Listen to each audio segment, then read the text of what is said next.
My daughters never say no to this. They don't like plain chapati and sabzi. But potato paratha? They finish it in a minute. As a mom, I am happy because every bite is full of homemade goodness and healthy ingredients. Let's start by making a soft dough. Mix wheat flour with water only. Don't add salt and oil. Knead it until soft. Knead again after resting for a minute. Add some more water on a dough. Cover and let it rest for a 15 minutes. This makes the dough stretchy and easy to roll. Meanwhile, Trusha is preparing the filling. She peeled boiled potatoes, then mashed them with a fork and later with the hand. Add a little extra coriander powder. It helps absorb moisture so the filling stays firm and doesn't tear the paratha. Add spicy masala, garam masala, turmeric. Potato always need extra salt and a squeeze of lemon.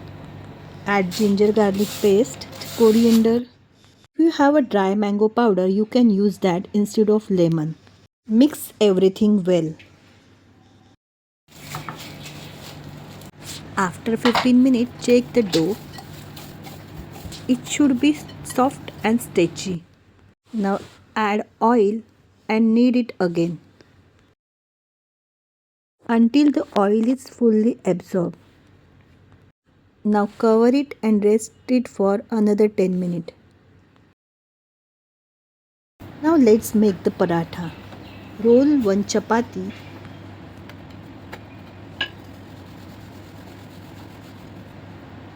Spread the potato filling in a square shape. Fold all four sides. Seal it and gently roll again. This method keeps the filling evenly spread and prevent it from breaking.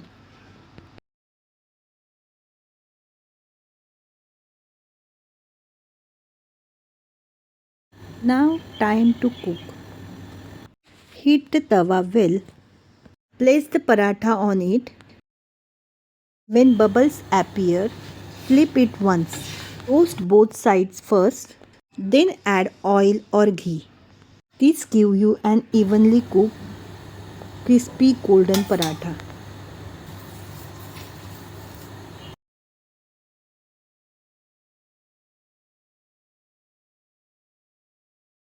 Serve hot with green chutney and enjoy. My girls always ask for one more. Save this recipe and try it for your family.